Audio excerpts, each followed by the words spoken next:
রাকিবুল, তোমার স্বপ্নের ক্রাশ কে তো বলবা? আমার স্বপ্ন বালিকা হচ্ছে রুমিন ফারহানা। রুমিন ফারহানা কেন ভাই?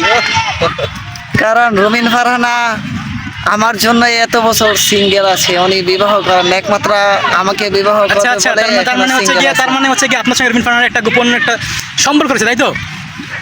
সেটা এখনো মিডিয়াকে জানাচ্ছি না, কারণ এটা গোপন থাকুক। ও আচ্ছা, তো আপনাদের হচ্ছে গিয়ে সামনে তো দেশের হচ্ছে গিয়ে রুমিন ফারহানা ব্রাহ্মণবাড়িয়া নবীনগর 2 আসনে এমপি হয়ে গেল, তো আপনি তার সঙ্গে আপনাদের হচ্ছে কি বিয়েটা কবে সম্পন্ন করবেন যদি বলতেন? আমরা একদিন লুবাবার মতো চমকে দেব পুরা বাংলাদেশকে, সেদিন আপনারা জানতে পারবেন। আচ্ছা, কিন্তু লুকাপাত্র বিয়ে করছে মাত্র 16 বছর বয়সে, তাই না? আর রুমিন ফারহানার বয়স এখানে এখন চলতেছে মেবি 42 বছর। তো আপনি কি চাচ্ছেন যে আপনার থেকে ডাবল একটা মেয়ের সঙ্গে বিয়ে করতে সম্পর্ক বিয়ে করতে? ভালোবাসা কখনো বয়স ম্যাটার করে না, ভালোবাসা হয় মন থেকে। রুমিন ফারহানার চোখ দেখলে 63 জেলা বয়ে কাবু হয়ে যায়। ও আচ্ছা। আমার এই মেয়েটাকে চাই।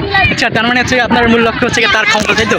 তার ক্ষমতা আর তার অর্থ সম্পদ, এর জন্যই মূলত আপনি তাকে বিয়ে করতে চাচ্ছেন? না না, সে হচ্ছে অগ্নিকন্যা।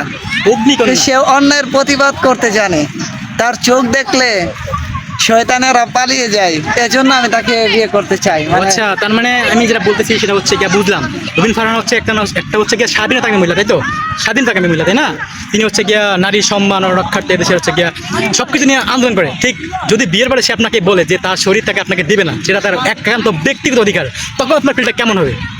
এসব আওয়ামী লীগের কথা বলবেন না। রুমিন ফারহানা একমাত্র আমার। তার কিন্তু কিন্তু ভাই, আমরা তো রিসেন্টলি দেখতেছি অনেক সাহাবাগীরা বলতেছে যে আমার শরীর আমি দিব না, আমার শরীরে কেউ আমার রেপ নেই মামলা দেবে। কিন্তু ভাই, আমার জন্য বিয়ে হচ্ছে হালাল সম্পর্ক, বিয়ের পর হচ্ছে গিয়ে একটা নারী টোটালি তার বড় হয়ে যায়। সেক্ষেত্রে যদি রুমিন ফারহানা আপনাকে বলে যে না, বিয়ের পরে আমার শরীর আমি তোমাকে দেবো না, তুমি টাচ করে আমি তোমাকে মামলা দিব, তখন ব্যাপারটা আপনি কেমন চোখে দেখেন? বিয়ের আগে সে বলবে যে আমার শরীর আমার মন কাউকে দেব না, কিন্তু সে বিয়ের পর তো একমাত্র সে আমার, তাই না? আচ্ছা আচ্ছা।